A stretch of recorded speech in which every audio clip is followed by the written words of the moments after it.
So let us start with today's mock interview. This is your second mock interview for the post of UIICL AO, right? You Yes, already know the instructions, so I am not going to repeat anything.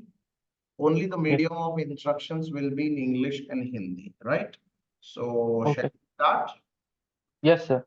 Right. So, Mr. Rishabh, पहले मुझे बताइए ये insurance में एक term commonly use किया जाता है under writer. ये अंडर Yes, राइटर sir. यानी क्या होता है? Underwriter basically is a insurance company employee, which जो कि सर एसेस करता है कि ये जो भी पॉलिसी एजेंट द्वारा ली जाती है कस्टमर से, वो उसे प्रोवाइड करना है या नहीं करना है। सारे डॉक्यूमेंट्स चेक करता है और इसे अंडरराइटिंग करता और कुछ? तो उसको अंडर राइटर क्यों बोलते हैं? है। सर वो एक्सेस करता है इंश्योरेंस पॉलिसी और वेदर तो एक्सेप्ट और नॉट, दैट्स व्हाई। अच्छा, चलिए कोई बात नहीं। मुझे ये बताइए यूआईआईसीएल में कोई जनरल इंश्योरेंस पॉलिसी का नाम आप जानते हैं? Sir actually I know but I don't recall it right now. तो यूआईआईसीएल में कितने प्रकार के इंश्योरेंस अवेलेबल हैं, या सिंपल भाषा में कहें तो what are the products of UIICL? Sir vehicle insurance, motor insurance basically, marine insurance, and fire insurance, and miscellaneous, sir, and other insurance are also available. Main products are these: motor insurance, fire insurance, and marine insurance. UIICL health insurance नहीं देता क्या? देता है sir. आपने बोला नहीं। Sir या I forgot आपको इट। इनकी कोई पॉलिसी का नाम नहीं पता है? Sir I can not recall it right now. अच्छा, ठीक है, ओके, राइट। अच्छा, यूआईआईसीएल का छोड़िए, आप आम तौर पे कितने जनरल इंश्योरेंस के टाइप्स जानते हैं? Types of general insurance sir: vehicle insurance, life insurance, no sir, non life में सर मरीन इंश्योरेंस होता है, एंड व्हीकल के अलावा ये फायर इंश्योरेंस मरीन होता है, हेल्थ मरीन इंश्योरेंस होता इंश्योरेंस है। दो बार बोला आपने, क्या होता है ये यस मरीन सर। इंश्योरेंस मतलब? Sir marine insurance is basically type of non life insurance, and basically it covers the air और शिप और हल insurance. Basically it is for it is started for ship, only for ships. Now it is covered air airs, goods and vessels, and mm, when ship starts moving from one point to another point, it is covered this time of this time limit. Sir इस product की जहां से शुरू होता है और पहुंचता है, उस बीच में इसमें कुछ डैमेज आता है तो इसका इंश्योरेंस कवरेज प्रोवाइड करता है। या तो हल्का हो सकता है या गुड्स का हो सकता है। अच्छा,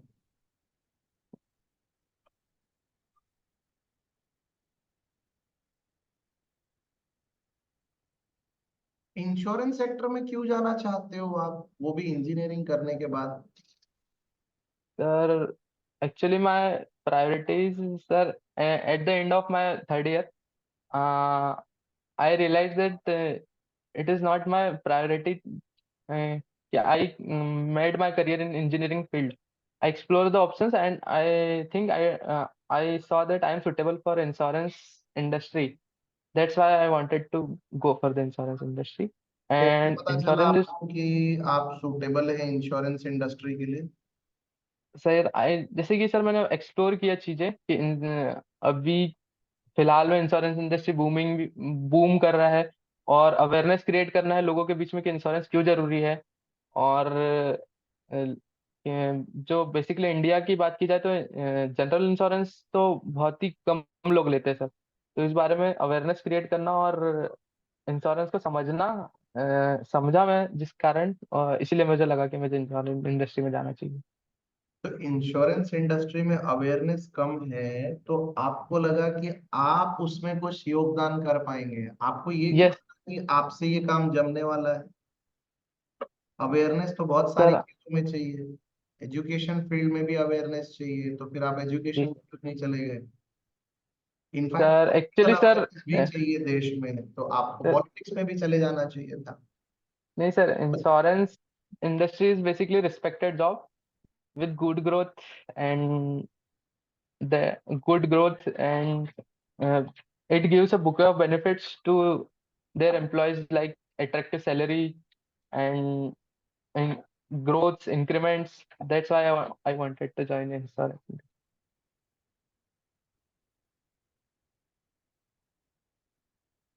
आपने बोला बुके ऑफ बेनिफिट्स है इस जॉब में, Yes कौन कौन से बेनिफिट्स है, जरा बताइए। सर, attractive salary है, respected job है, good गवर्नमेंट जॉब है एंड इंक्रीमेंट्स होते हैं सर। मैं अपना करियर में अच्छे से ग्रो कर सकता हूँ इस इंडस्ट्री में।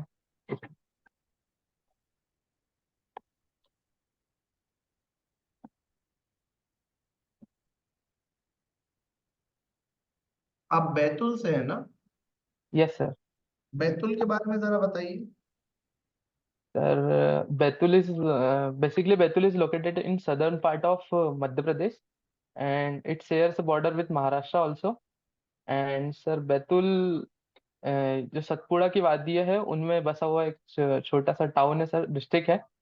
यहाँ से सर ताप्ती रिवर का ओरिजिन हुआ है मुल्ताई तहसील से, जो कि 724 किलोमीटर चलती है। और ये सर कुछ नदियों में से है जो ईस्ट टू वेस्ट चलती है। और बैतूल में सर बैतूल कालीबीत की पहाड़ियों में आता है, जो कि सतपुड़ा की वादियों के अंदर है।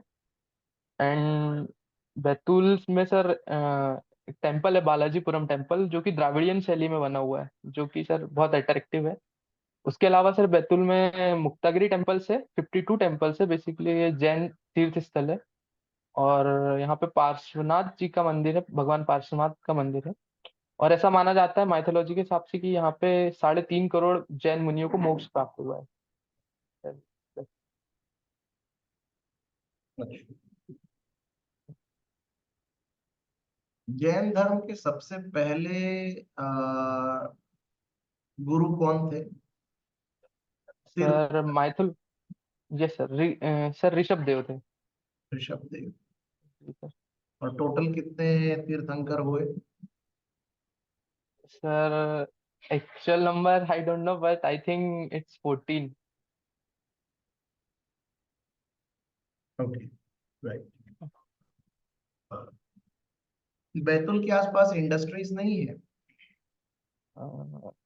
सर है लेकिन थोड़ी कम मात्रा में। मतलब सर एक तो पहाड़ों में बसा हुआ है, जिस हम्म। कारण से यहाँ पे इंडस्ट्रीज लगाने में थोड़ी मुश्किल आती है, इसलिए थोड़ी कम है सर यहाँ तो इंडस्ट्री। लोगों का लाइवलीहुड चलता कैसे है? लार्जली लोग किस पे निर्भर करते हैं? सर बेसिकली सर एग्रीकल्चर पे यहाँ पे गन्ने की खेती, सोयाबीन की खेती बहुत ज्यादा मात्रा में होती है।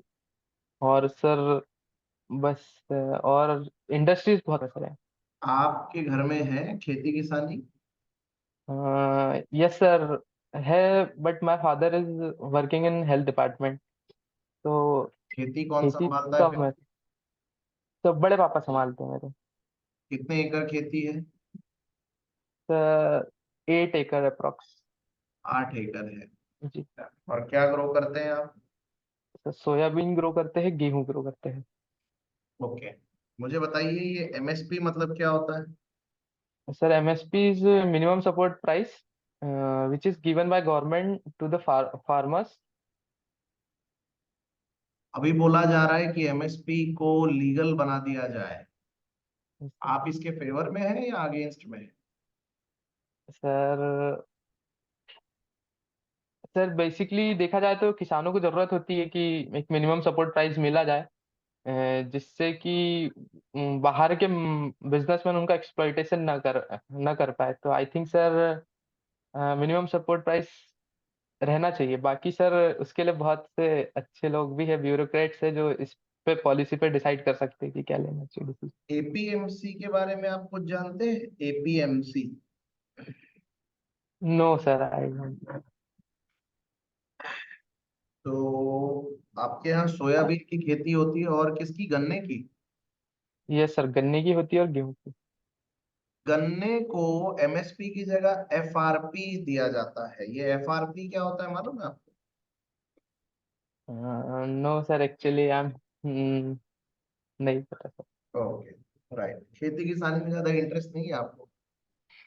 सर एक्चुअली मेरे पापा का हमेशा बाहर ही रहे, तो गांव का बहुत कम जाना होता है, तो दैट्स आपके व्हाई। घर में कितने लोगों के पास इंश्योरेंस है बताइए, और कौन सा इंश्योरेंस सर एक्चुअली मैं मेरे फादर का कवर्ड है सर, गवर्नमेंट एम्प्लॉय है, तो ग्रुप इंश्योरेंस प्लान है। हाँ। है? आप लोग उसी में आ गए? Yes sir. तो उसमें लाइफ और हेल्थ सब कवर हो गया क्या? नो सर, हेल्थ इंश्योरेंस है, लाइफ नहीं है सर। अच्छा, ओके, राइट। घर में और किसी ने कोई इंश्योरेंस लेके नहीं रखा है? नहीं सर, बेसिकली आपने सर। अपने मकान का इंश्योरेंस कराया है? No sir. फसल बीमा योजना के तहत कभी खेती का इंश्योरेंस कराया है? जी सर, मेरे दादाजी जब खेती करते थे तब उस टाइम फसल का इंश्योरेंस फसल मिलता था। बीमा योजना, हाँ, मुझे जरा बताइए क्या है ये किसान फसल बीमा योजना? सर बेसिकली किसान फसल बीमा योजना किसानों के लिए जो उनकी क्रॉप डैमेज हो जाती है बैड वेदर कंडीशंस के हिसाब से या क्लाइमेट चेंज के हिसाब से, जो आजकल वेदर कंडीशंस खराब चल रही है, कभी सूखा पड़ जाता है, तो इससे बचने के लिए किसानों को फसल फसल की बीमा करने की सुविधा प्रदान करी करी गई है। और इसके अंतर्गत सर जो प्रीमियम है वो बहुत कम रहता है किसानों के लिए। और premium according to the crop और according to the land decide होता है। और उसके अलावा ये बहुत अच्छा प्रोडक्ट है सर किसानों के लिए, कि ताकि उनकी जो इनकम है वो बनी रहे, ताकि वो अच्छे से और खेती कर सके।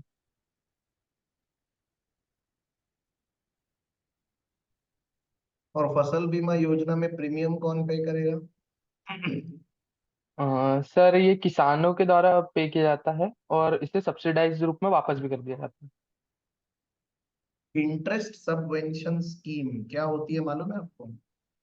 Interest interest subvention scheme. Sir I think sir थोड़ा थोड़ा मालूम है, एक्चुअली इतना नहीं। बोलिए।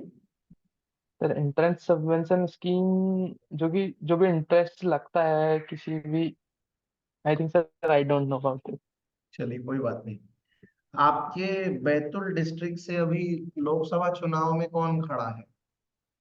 Sir mister DD Uikey ji खड़े हुए सर, पिछले बार हम वही जीते थे। DD DD Uikey. Mister TT DD Uikey. Pulkit, ji कौन सी सर। पार्टी के हैं ये?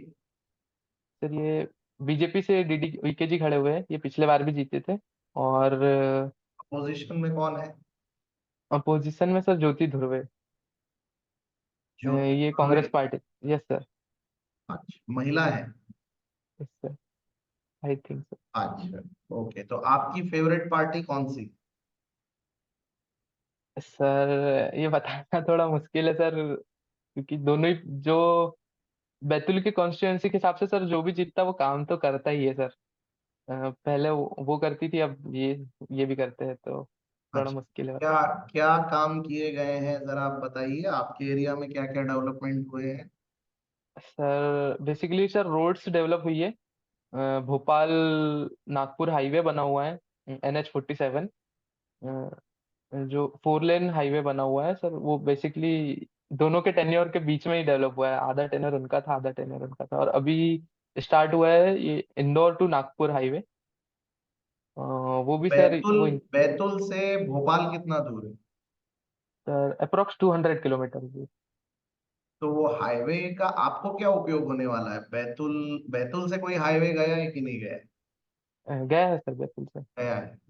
ये सर ये वाला हाईवे बैतुल से होते होते हुए गया है। हम्म। और क्या फायदा हुआ है आपको? और सर बैतुल में अच्छी सड़क बनी है, पानी की व्यवस्था अच्छी मिल गई है। और पहले जैसे स्वच्छ भारत अभियान के तहत सर अब कचरे की गाड़ियां भी आने लगी है। हम्म। अच्छा, और सर चीजें थोड़ा जल फास्ट ट्रैक होने लगी है। ओके। तो आपको क्या लगता है, मतलब इस लोकसभा इलेक्शन में, यानी आपका रुझान किस तरफ है? आपको क्या लगता है कि कौन सी पार्टी जीतनी चाहिए?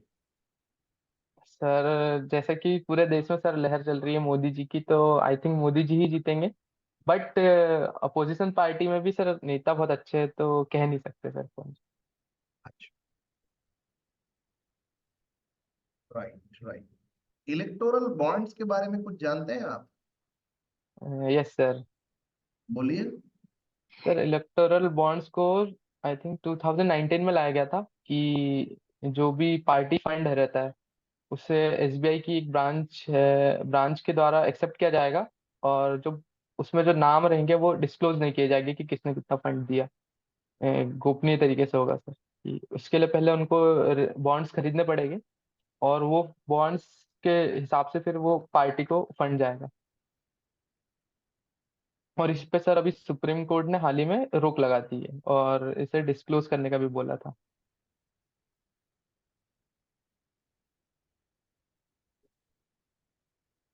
इंश्योरेंस ओम्बुड्समैन, इसका क्या मतलब होता है?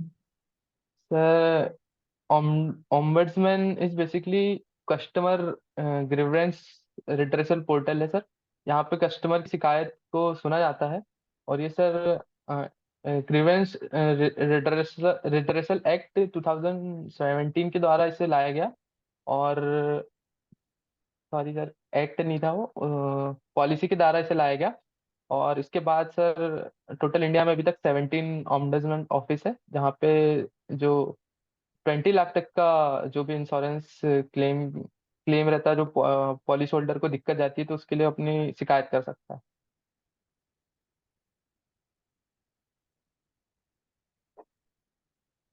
Tell me something about IRDAI। Sir basically IRDAI is regulatory body of insurance companies in India. इसे बनाया गया था सर RN मल्होत्रा कमेटी की रिकमेंडेशन के द्वारा 1999 में रिकमेंड किया गया था, और 2000 में एक्ट लाके से पास कर दिया गया था।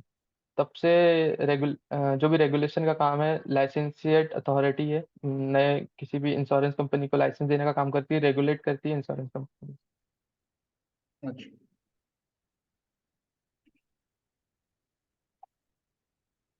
IRDAI का फुल फॉर्म पता है? Yes sir. Hmm. Insurance regulatory development authority of India. Right right. और इसका हेडक्वार्टर कहाँ है?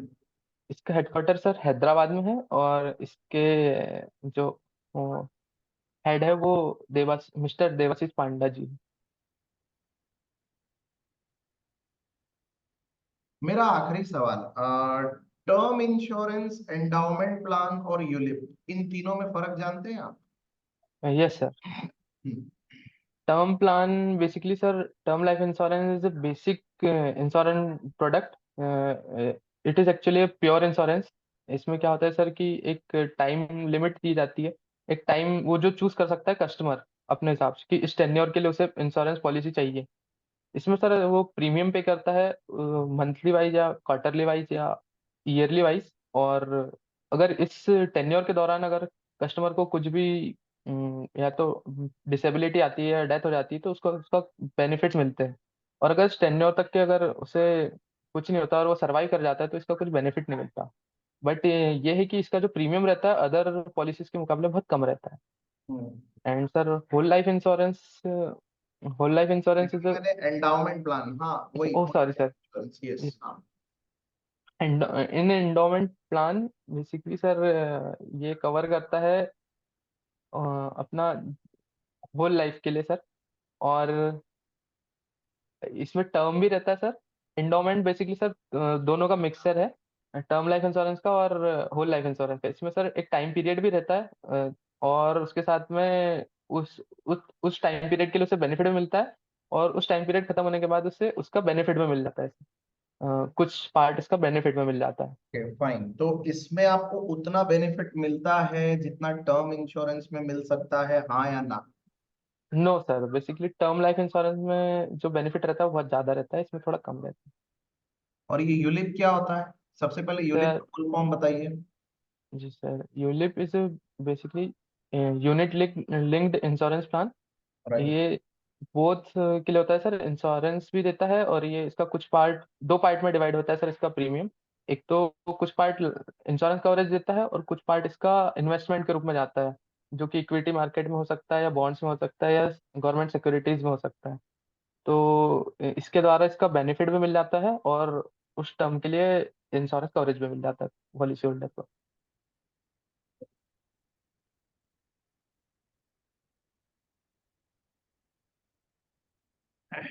फाइन। माय लास्ट क्वेश्चन, मुझे बताइए, अगर यानी इंश्योरेंस के अलावा कोई और करियर चुनना हो तो फिलहाल मतलब आपके पास और क्या क्या ऑप्शंस हैं? सर बेसिकली अभी तो सर मेरा फोकस सिर्फ इसी जॉब के लिए है, क्योंकि मैं पूरा डेडिकेटेड हूँ इस ऑर्गेनाइजेशन में काम करने के लिए।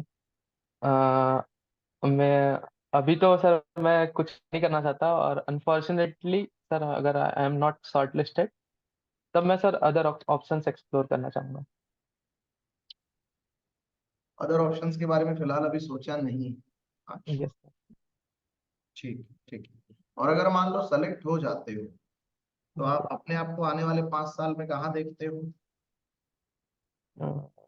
सर मैं अच्छी रिस्पेक्टेड पोजीशन पे जाना चाहूंगा sir.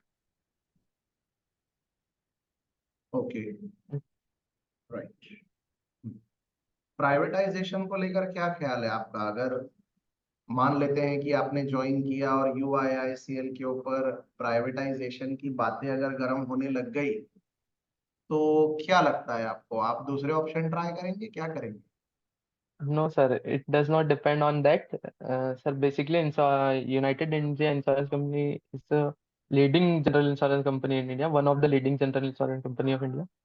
It has a very rich history of 86-year old company, basically it is, and its premium is recovering, and sir boom जो आया है, तो आई डोंट थिंक सर कि इसका प्राइवेटाइजेशन होगा, और अगर होता भी है तो सर मैं इस कंपनी के साथ जुड़ा रहना चाहूंगा, क्योंकि सर इतनी बड़ी कंपनी है, इसे नहीं छोड़ने के बारे में सोचूंगा सर, इसके साथ जाऊंगा।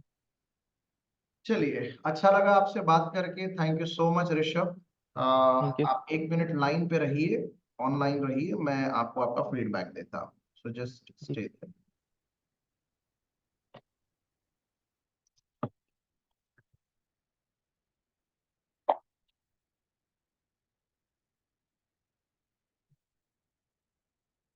Yes Rishabh. Yes sir. Rishabh, first वाला जो मॉक इंटरव्यू आपका हुआ था, एज कंपेयर टू दैट आज परफॉर्मेंस काफी अच्छा लगा मुझे। It was quite mature. Body language काफी पॉजिटिव है आपकी। ओके। और बहुत ज्यादा एक्सप्रेस भी नहीं कर रहे हैं और बहुत डल भी नहीं है आप। तो you are going good. Okay. मतलब बहुत ज्यादा भी एक्सप्रेसिव नहीं होना चाहिए और बहुत जी। डल भी नहीं होना चाहिए, एकदम जैसे यानी मुरझाया हुआ सा चेहरा, या फिर एकदम बहुत नपा तुला बात कर रहे हैं, बहुत सोच समझ के बात कर रहे हैं, एकदम ऐसा भी नहीं होना चाहिए। आपको आपकी कम्युनिकेशन स्किल, आपको अपने विचार जो है वो प्रॉपरली एक्सप्लेन करने चाहिए और ठीक से बताना चाहिए, एटलीस्ट इतना कि सामने वाला आपके बारे में स्पष्ट एक राय बना सके। राइट। जी। तो उतना कम से कम आप कर रहे हैं। ठीक है। जी। आज इंश्योरेंस के ऊपर मैंने क्वेश्चंस थोड़े ज्यादा पूछे। हालांकि आई स्ट्रांगली बिलीव कि एक्चुअल इंटरव्यू में आप लोगों को इंश्योरेंस के ऊपर बहुत ज्यादा क्वेश्चंस नहीं आएंगे। इसके पीछे दो वजह है। इससे पहले एनआईएसीएल का एग्जाम्पल रहा है सामने, और एलआईसी का भी एग्जाम्पल रहा है सामने, तो वो लोगों ने कभी इंश्योरेंस के ऊपर ज्यादा बातें नहीं की, वो दूसरी चीजों के ऊपर ज्यादा बातें करते हैं। राइट। जी। अब जब आपका पहला मॉक इंटरव्यू हुआ था तो उसमें क्योंकि आप बी मैकेनिकल हैं, 2020 के पास आउट हैं, तो हमने ऑलरेडी उसके ऊपर बात कर ली थी। बी मैकेनिकल के ऊपर क्वेश्चंस मैंने आपको पूछे थे, आपको ईयर गैप के ऊपर भी क्वेश्चंस मैंने पूछे थे। तो काफी हद तक हमारा वो वाला पार्ट जो है वो कवर हो चुका था, इसीलिए आज मैंने दूसरे वैरायटी ऑफ क्वेश्चंस लिए। अभी इसमें जैसे जनरल इंश्योरेंस की एक आध पॉलिसी का नाम आपको नहीं पता है, तो I will yes sir. Recommend कि आप जरूर सबसे पहले यूआईआईसीएल की वेबसाइट विजिट करो और जितना जी हो सर। सके यूआईआईसीएल की वेबसाइट की पढ़ाई आप अच्छे से कर लो, उसका आपको यस सच सर। में फायदा होगा। कंपनी अपने बारे में जरूर जानना चाहती है, एग्जाम कोई भी हो, बैंकिंग का हो, इंश्योरेंस का हो, they all want to know what do you know about them. Okay, yes so it is always a good idea that you should at least check the website, find out the history, find out the basic details, the yes. chairman, managing director, their branches, their regional offices. Apart जी from sir. that, the last year's business or the yes last sir. quarter's profit, whatever. Yes Apart sir. from that, the products they are having in the market and the type of insurance they are yes. covering these days. Okay, इन सब चीजों के बारे में एक fair idea जरूर लेकर जाइए, ये अपने आप यस। में एक अच्छा होमवर्क होगा। उसके बाद अमूमन जनरल इंश्योरेंस कितने प्रकार का होता है, वो भी एक क्वेश्चन मैंने आपको पूछा, तो उसका भी आंसर बहुत नपा तुला आया, एक दो चार बातें ही आपने की। तो यहाँ पर मैं चाहूंगा कि आप थोड़ा सा एक अच्छा वर्क कर लें। फिर जी sir. Why insurance after engineering, तो देखिए अभी वाई इंश्योरेंस आफ्टर इंजीनियरिंग में आपने बोला कि मेरे लिए ये सूटेबल है, ऐसी बातें की आपने कि it is yes sir. Suitable for me and I think कि I am suitable for insurance industry, ये आपने बोल दिया। Yes sir. देखिए, जब आप ये लाइन यूज करते हैं ना कि I am suitable for this industry, yes sir. सामने वाला जरूर जानना चाहेगा कि ऐसी क्या खास बात है आप में कि आपको लगता है कि आप सूटेबल हैं। Yes sir. इसीलिए आप चाहो तो इस आंसर को दूसरे तरीके से भी दे सकते हो, आप ये बोल सकते हो सर इंजीनियरिंग करने के बाद मैंने अपने आप को गवर्नमेंट जॉब के लिए प्रिपेयर करना शुरू किया था। तो उस सर। समय मैंने बहुत ज्यादा स्ट्रांगली ये नहीं सोचा था कि मैं पर्टिकुलरली इंश्योरेंस सेक्टर ही ज्वाइन करूंगा। तो मैंने जी। बैंकिंग इंडस्ट्री और इंश्योरेंस इंडस्ट्री इसलिए चुनी थी क्योंकि नंबर ऑफ वैकेंसी साल भर में बहुत ज्यादा आती है, जी।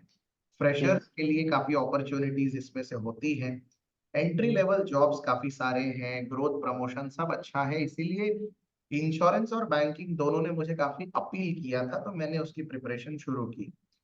जब तैयारी आगे बढ़ी, जब मैंने अलग अलग एग्जाम्स दिए, तो मुझे उसका कॉन्फिडेंस आने लगा।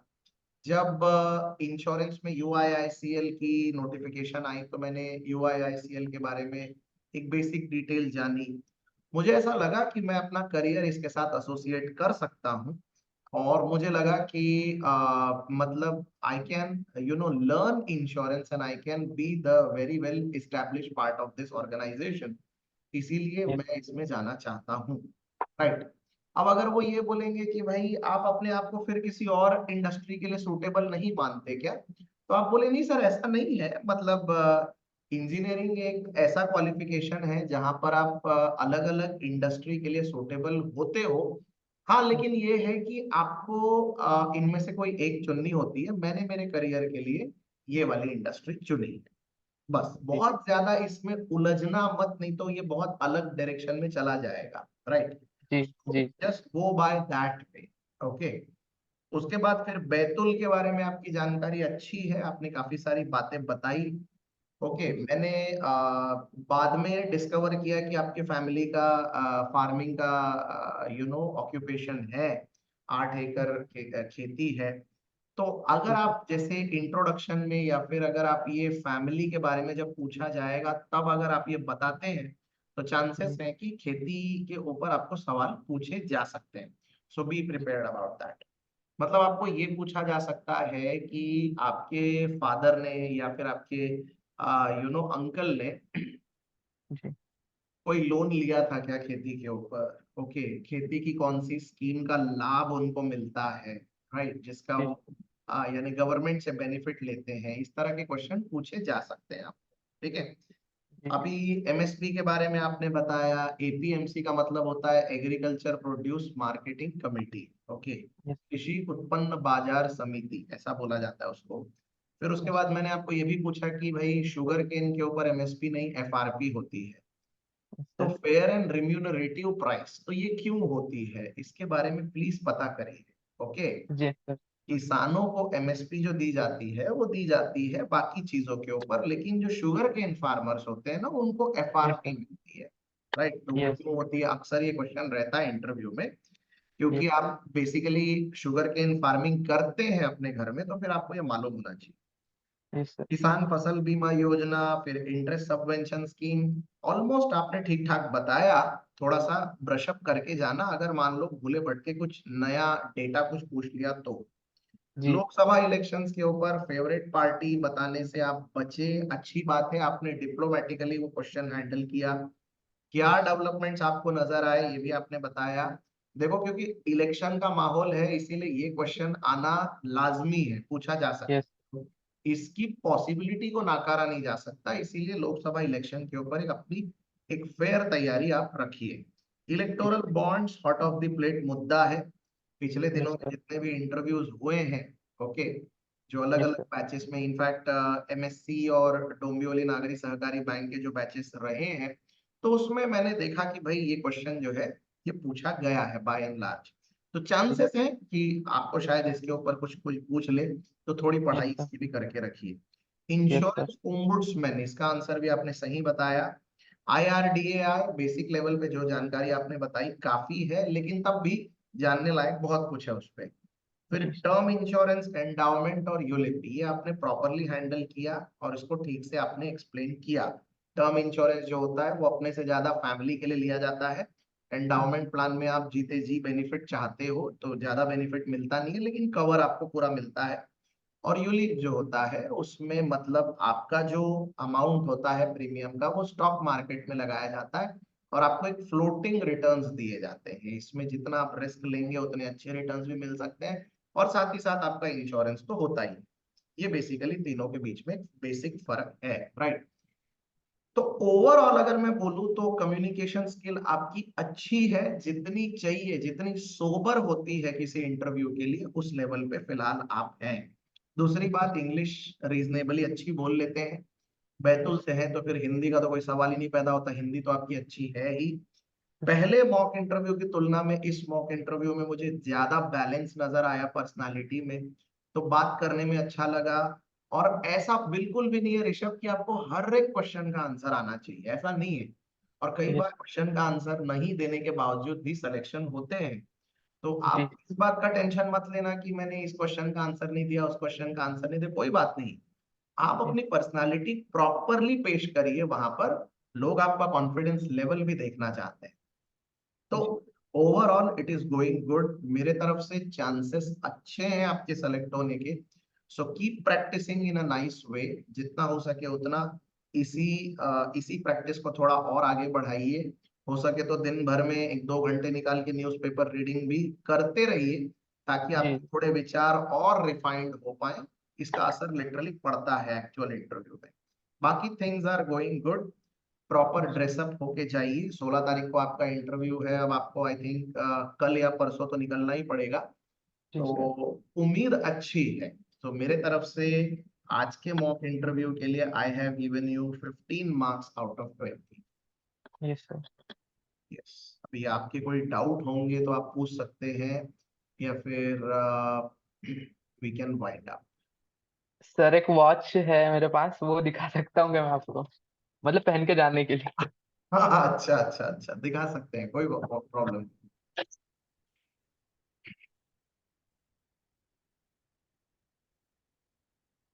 सर बेसिकली ये वॉच है सर, बस है तो फॉर्मली बिल्कुल बस। बिल्कुल, चल जाएगी, कोई कोई परेशानी नहीं है। देखिए, इस बात को समझिए, वॉच कोई कंपलसरी एसेसरी नहीं है। अगर जी आपने सर। वॉच नहीं पहनी तो इससे आपका कोई इंप्रेशन खराब पड़ेगा ऐसा नहीं है, क्योंकि जी। आप वैसे भी फुल शर्ट, फुल स्लीव्स वाला शर्ट तो आप पहनेंगे ही। तो जी सर। इसलिए उससे कोई खासा फर्क नहीं पड़ता है, तो उसको लेकर बहुत कॉन्शियस नहीं होना है। बस इतना ही है कि ऐसी रंग बिरंगी कोई घड़ी ना पहन ले, जैसे सफेद बेल्ट वाली घड़ी है, पीले बेल्ट वाली घड़ी है, या जो आमतौर पे स्कूल गोइंग बच्चे जो पहन लेते हैं, वैसा कुछ जो जो ध्यान आकर्षित करे, ऐसा कुछ नहीं पहनना है बस। और सर एक अपार्ट फ्रॉम दिस सर एक दूसरा क्वेश्चन पूछ सकता हूँ, आईडीबीआई बैंक से रिलेटेड है सर। अच्छा हाँ। उसमें सर क्या हुआ है कि बहुत सारे लोगों को ज्वाइनिंग आई आ गई है सर, और कुछ लोगों को नहीं आई है, तो सर वो मेरे को नहीं आई है अभी तक। तो नहीं उसका आई क्या है? है तो चांसेस है कि कुछ दिन बाद आएगी, उसका वेटिंग लिस्ट क्लियर होने में टाइम लग सकता है, तो उसको लेकर मुझे नहीं लगता कि आपको ज्यादा सोचना चाहिए। इट मे जी टेक सम टाइम, तब भी जो आईडीबीआई में बाकी के जो हमारे स्टूडेंट्स हैं उनसे मैं थोड़ा जी। सा पूछ के आपको एटलीस्ट यानी वेटिंग लिस्ट का क्या सीन रहता है, कब नहीं तक। सर, वेटिंग लिस्ट में नहीं था सर मेरा। मेरा अच्छा डायरेक्ट सिलेक्शन हुआ है उसमें। मेडिकल भी दिया हूँ अच्छा, मैंने। ओके लेकिन ओके मेरे को ओके। ज्वाइनिंग लेटर नहीं आया है सर अभी तक। नहीं, फिर तो आना चाहिए, फिर तो आना चाहिए, फिर मुझे नहीं लगता कि ज्यादा टाइम लगेगा। फिर अभी तक जी नहीं आया है तो आना चाहिए। ओके, इन दैट केस अगर मान लो आता है तो फिर आप जाना चाहते हो तो जाओ। उसके बाद फिर नहीं। जब अगर ये UIICL का रिजल्ट आ जाएगा तो तब फिर अगर इसमें कुछ पॉजिटिव हो गया तो yes obviously sir. You should go for UIICL, yes sir. Right. But overall yes sir. Things are going good Rishabh, मतलब I am quite satisfied with your performance overall, chances are जी okay. So anyways, in case अगर कुछ और doubt रहे तो you have the contact number and जी group में भी आप मैसेज कर सकते हो। ग्रुप में जी ऑडियो और रिटर्न मैसेजेस के थ्रू बार बार आपको इन्फॉर्म किया जा ही रहा है।